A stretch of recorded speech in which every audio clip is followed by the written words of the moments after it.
During the break at the top of the hour, I came across the latest piece by Victor Davis Hanson, writing at National Review. It is a long piece. It prints out to 6 pages. That pretty much makes it bordering on impossible for me to share the whole thing. I mean, even I could do it. I mean, I could read all 6 pages and I could have you transfixed. But it's still long. I haven't had a chance to highlight it, which I always do, pull quotes, excerpts, and so forth. But let me tell you what it's about. It's about Trump and Hillary and where principled conservatives find themselves, which is not a good place. Principled conservatives are having a real tough time with all of this. And principled conservatives are worried that the ultimate end of this is the elimination of conservatism as I don't want to say dominant, maybe even relevant force in American politics. In fact, there's a piece here by Josh Barrow, writing at Business Insider, that deals with that very thing. The crisis in the Republican Party is even worse than it looks. I'll share that with you in a minute here. But the VDH thing, I'm going to read this. I'm going to summarize it when I have time to do it. But his basic premise is that it's kind of,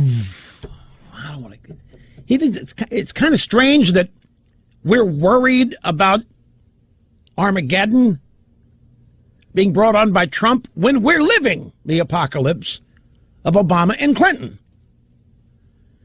Now, this is something I think Trump supporters have already figured out.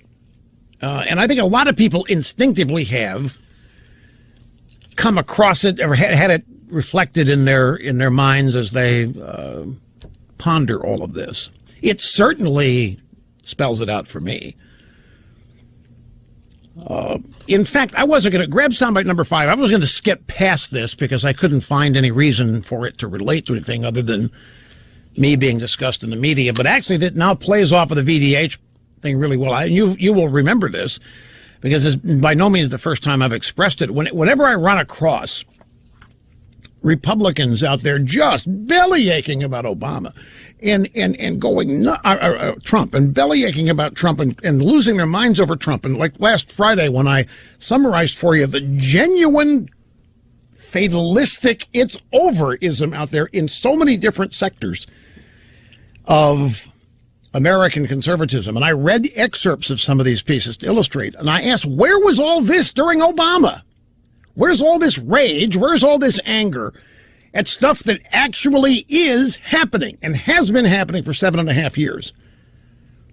We haven't had any anger of the sort from the Republican establishment that's being directed at Trump. This is not a defense of Trump, by the way. I'm not saying any of this from a pro-Trump position here. I'm simply observing. And it has amazed me. I'm to this day, folks, to be bluntly honest with you, I remain really surprised I had nobody joining sides with me on January 16th of 2009 when I said I hope he fails. When I was telling the story about the Wall Street Journal wanting 400-word op-ed from a bunch of people on their hopes and expectations of Obama's presidency, and I said, I don't need all that. I can do it in 4 words. I hope he fails. And I got nobody joining me. I got some on my side attempting to explain it, but they wouldn't join me. And I had a cacophony of people saying, that's outrageous. You don't say that. We should all unify behind our president. We should all come together. Nobody wants our president to fail because nobody wants our country to fail. And I said, you're missing the point. I want Obama to fail because I want America to survive. I want Obama to fail because I don't want progressivism and liberalism to win. What's so hard about this? I got no joiners. As I say, I had some who defended me on it, but there wasn't an echo.